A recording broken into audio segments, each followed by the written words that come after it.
ओम नमः शिवाय। हर हर महादेव। आप सभी का स्वागत है आपके अपने चैनल शिला भक्ति स्टोरेज में।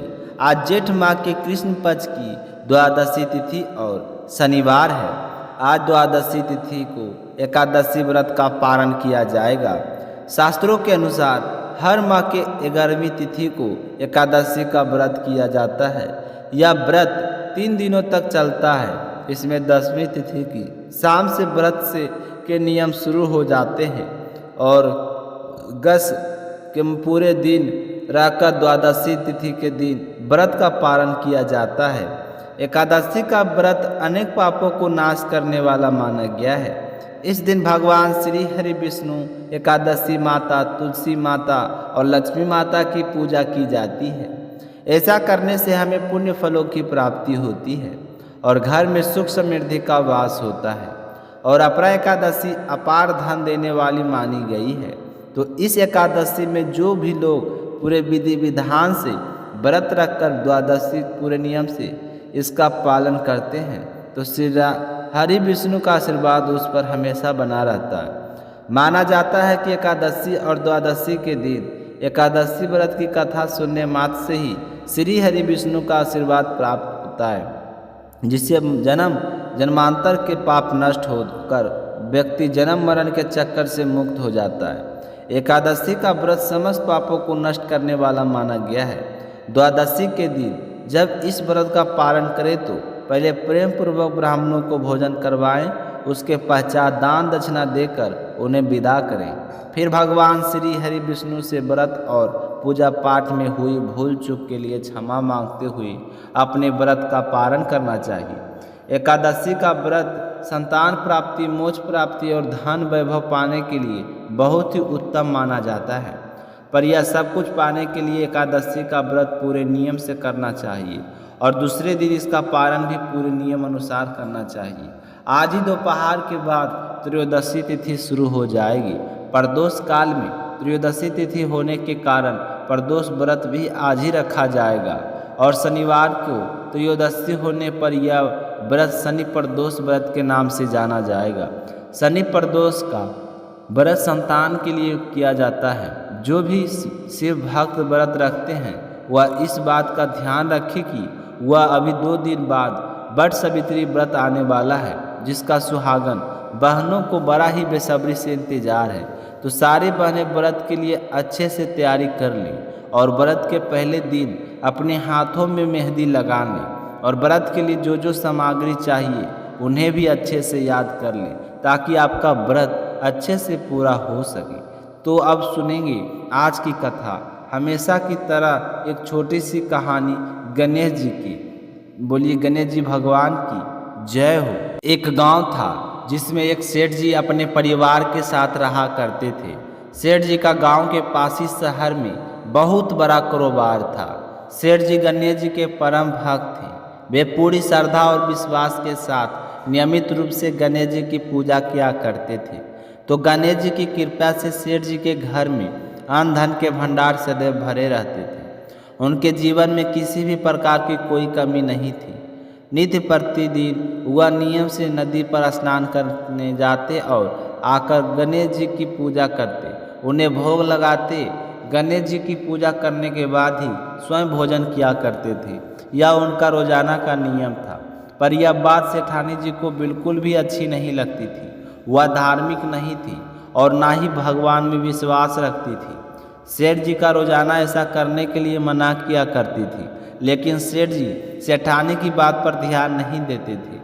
एक दिन की बात है, सेठानी सोचने लगी कि यह गणेश जी को इतना मानते हैं और कहते हैं कि सब कुछ गणेश जी भगवान ने दिया है और हमेशा इनकी पूजा करते हैं। पत्थर की पूजा करने से कुछ नहीं होता। आज मैं गणेश जी के यहाँ से उठा लेती हूँ और फिर देखती हूँ कि गणेश जी की पूजा कैसे करेंगे और बिना पूजा किए कितने दिनों तक भूखे रहेंगे। तो यह सोचकर सेठानी दूसरे दिन जब सेठ जी नदी पर स्नान करने जाते हैं तो पीछे से गणेश जी की मूर्ति उठा लेती है और बगीचे में ले जाकर जमीन में दबा देती है। जब सेठ जी नदी पर स्नान करके आते हैं तो देखते हैं कि मंदिर में गणेश जी की मूर्ति नहीं है। तो वह सेठानी से पूछते हैं कि गणेश जी की मूर्ति कहाँ गई, मंदिर में तो नहीं है। तो सेठानी बोली कि मुझे नहीं मालूम, आपको पता है कि मेरी इन सब चीज़ों में कोई रुचि नहीं है। तो सेठ जी परेशान होकर सारे घर में गणेश जी की मूर्ति को ढूंढने लगे, पर उन्हें मूर्ति कहीं नहीं मिली। सेठानी ने कहा कि आप भोजन कर लो और काम पर जाइए। तो सेठ जी ने कहा कि आज तक मैंने कभी भी गणेश जी को बिना भोग लगाए बिना भोजन नहीं किया है, तो आज भी नहीं करूँगा। सेठ जी ने अन्न जल त्याग दिया और मन ही मन गणेश जी की स्मरण करने लगा। कहने लगा कि प्रभु, मुझे लगता है कि आप मुझसे नाराज़ हो गए हैं। मेरी ही पूजा पाठ में कोई कमी रह गई थी, इसलिए आप मुझे छोड़कर कहीं चले गए। हे भगवान, अगर मुझसे कोई गलती हो गई हो तो मुझे माफ़ करो और अपनी कृपा दृष्टि मुझ पर बरसाओ और मुझे दर्शन दो। सेठ जी ने पूरा पारण कर रखा था कि जब तक मुझे गणेश जी के दर्शन नहीं देंगे तब तक मैं अन्न जल ग्रहण नहीं करूँगा। तो इसी तरह पूरा दिन निकल गया। रात्रि में सेठ जी गणेश जी का स्मरण करते हुए सो गए। तो सेठ जी की सच्ची भक्ति से गणेश जी भगवान प्रसन्न हो गए और सेठ जी को सोए हुए नींद में दिखाई देने लगा जैसे गणेश जी भगवान एक चूहे के साथ खेल रहे थे और चूहे को खाने के लिए लड्डू देते, तो वह चूहा लड्डू लेकर उछलता कूदता हुआ बगीचे में चला जाता और वहाँ जाकर जमीन को खोदने लगता। वहीं पर वह लड्डू डाल देता। तो अचानक से सेठ जी की नींद खुल जाती है। तो वह सोचने लगते हैं कि मुझे इस तरह का सपना क्यों आया। फिर खड़े होकर बगीचे में चले जाते हैं और उसी जगह पर जाकर खोदते हैं जिस जगह पर अपने सपने में चूहे को लड्डू दबाते हुए देखा था।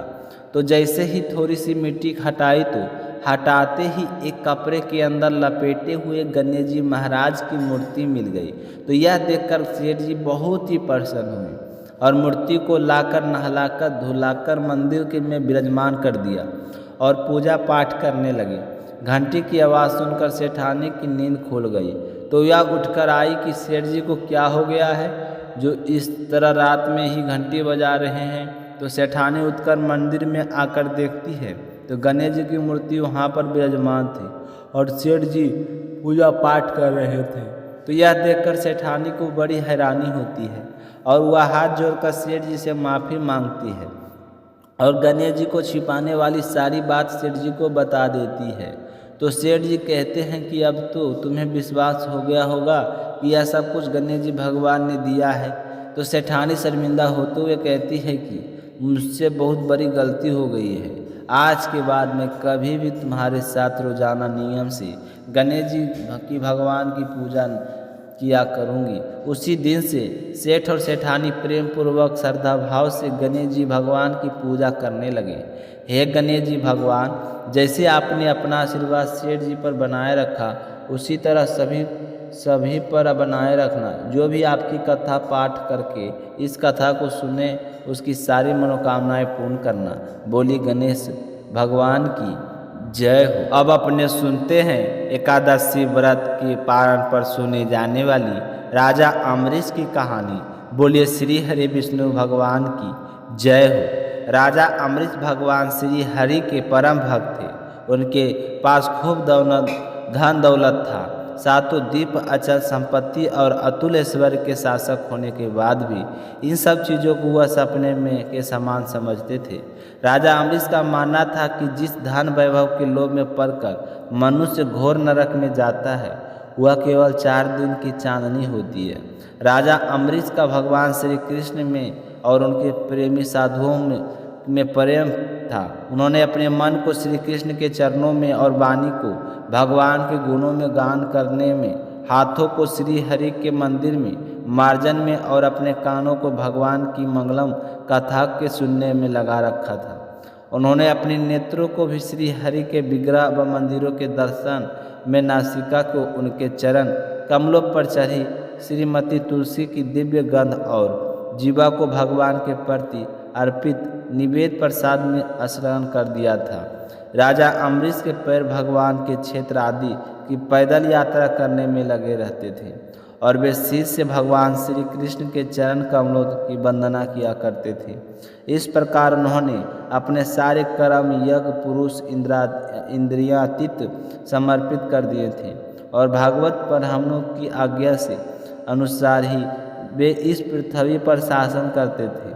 तो इस तरह राजा अम्बरीश की अनन्य प्रेममय भक्ति से प्रसन्न होकर भगवान की उनकी रक्षा के लिए सुदर्शन चक्र को नियुक्त किया था, जो हमेशा राजा अम्बरीश की रक्षा के लिए सुदर्शन चक्र नियुक्त किया था, जो हमेशा राजा अम्बरीश की रक्षा के लिए तैयार रहता था। एक समय की बात है, राजा अम्बरीश अपनी पत्नी के साथ भगवान श्री कृष्ण की आराधना करने के लिए 1 वर्ष तक द्वादशी प्रधान एकादशी व्रत करने का नियम लिया।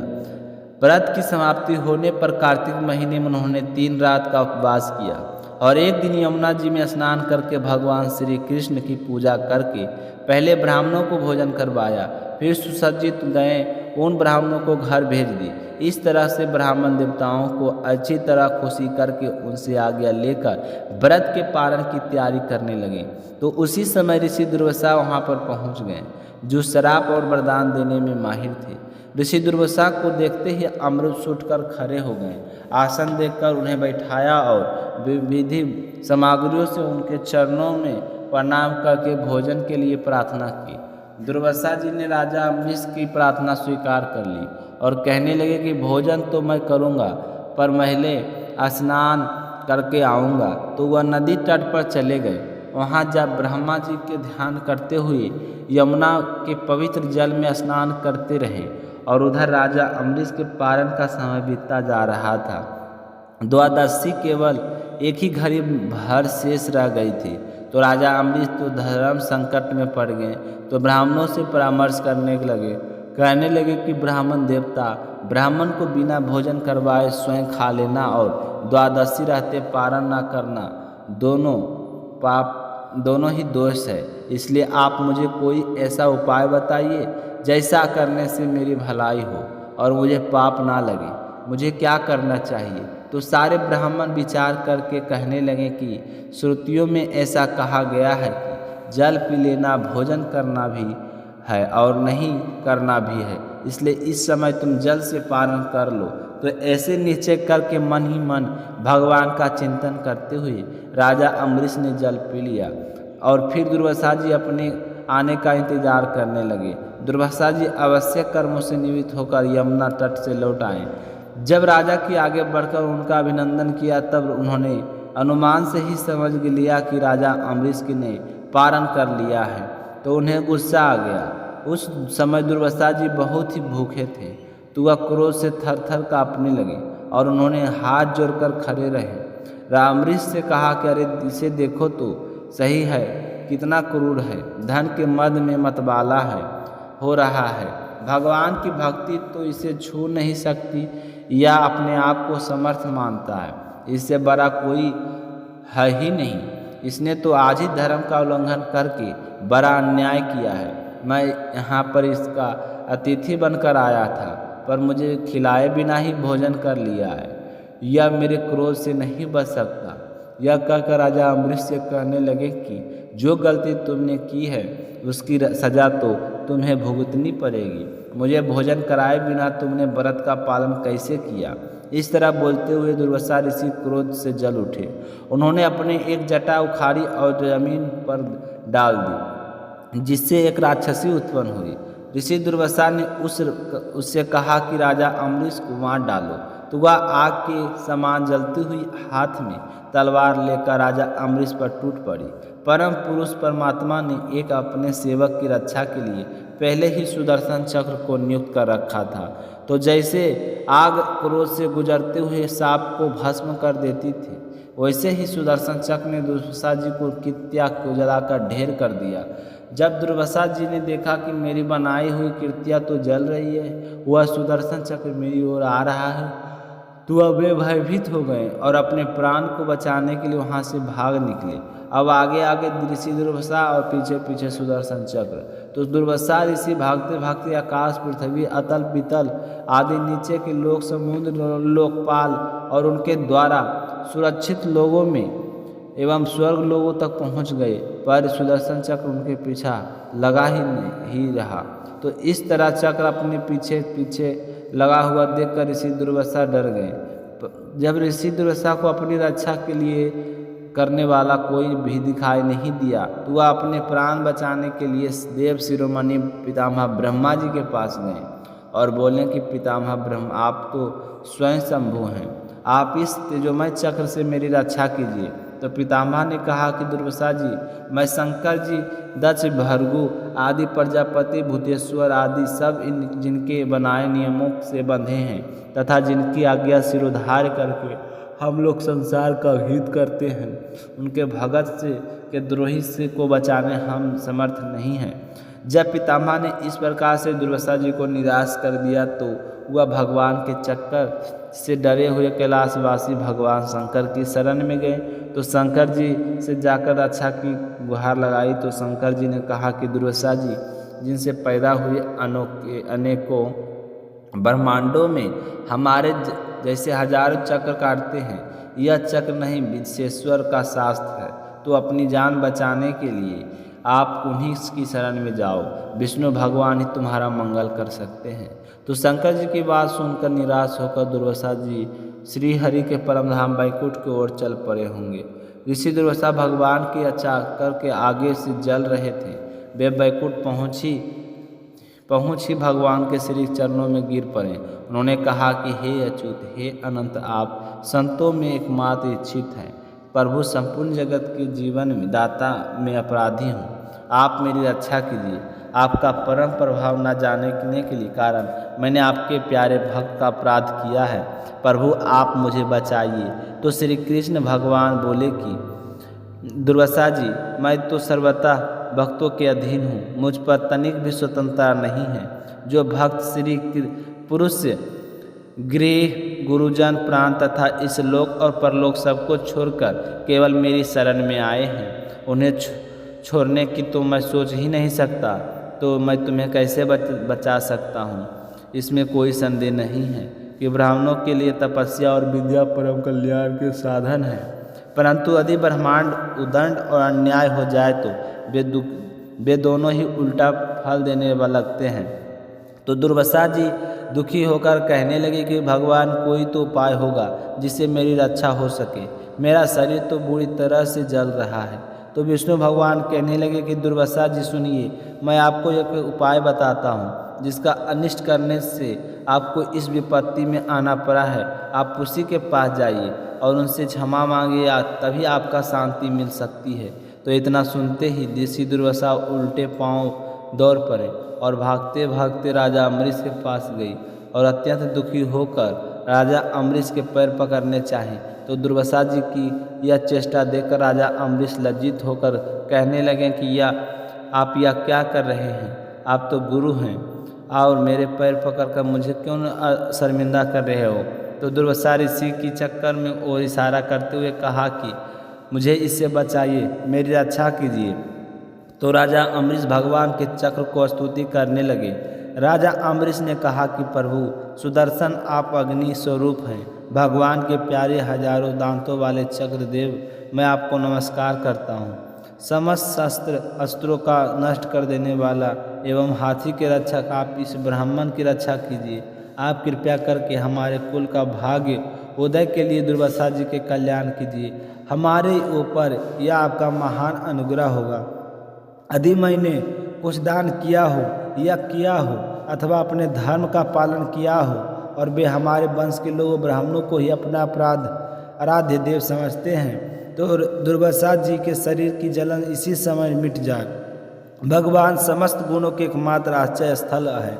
यदि मैंने समस्त ब्राह्मणों को आत्मा के रूप में उन्हें देखा और वे मुझे पर प्रसन्न हो, तो दुर्वासा जी के हृदय की सारी जलन मिट जाए। राजा अम्बरीश ने सुदर्शन चक्र की इस स्तुति की तो उनकी प्रार्थना से वह चक्र शांत हो गया और दुर्वासा जी के चक्कर के आग से मुक्त हो गए। उनके चित्त स्वस्थ हो गया और वे देवराज अम्बरीश के अनेकों उत्तम आशीर्वाद देते हुए उनकी प्रशंसा करने लगे। दुर्वासा जी ने कहा कि धन्य हैं आप, आज मैंने भगवान की ऐसी भक्तों का महत्व देखा है। राजन, मैंने आपका सम्मान किया, फिर भी आप मेरे लिए जंगल का माना कर रहे हैं। महाराज अम्बरीश, आपका हृदय करुणा भाव से पूर्ण है। आप अपने ऊपर महान अनुग्रह किया है। आप मेरे अपराध को भुलकाकर मेरी रक्षा की है।